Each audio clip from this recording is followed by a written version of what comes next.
tütargu varistada ja lõi talle püksirihmaga jalgade piirkonda. Paar kuud hiljem tiris ema oma tütart juustest ja peksis teda puidust riidepuuga.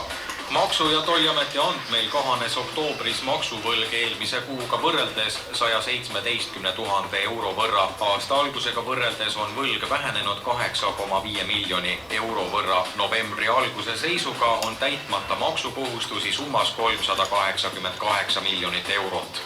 Nädalavahetus oli aga liikluses väga tumedates toonides. Toimus 13 liiklusõnnetust, kus sai viga 23 ja hukkus 3 inimest.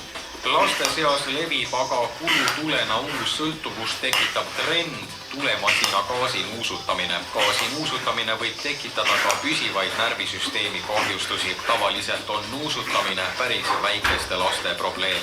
Läti lääneosas Tukumsi linnas tulistas ametipostil viibinud politseinik reede õhtul politseijaoskonnas oma kolleegi. Tulistamine leidis aset jaoskonna avalikus ruumis. Selle käigus tulistas üks politseinik teist ning haavas teda käsivarde. Mõlemad ohvitserid on vahejuhtumi tõttu sügavalt häiritud.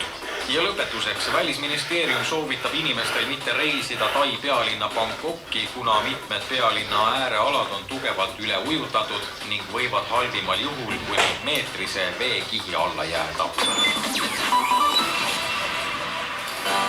Sügisilma teevad soojemaks Sumoreki kardinad.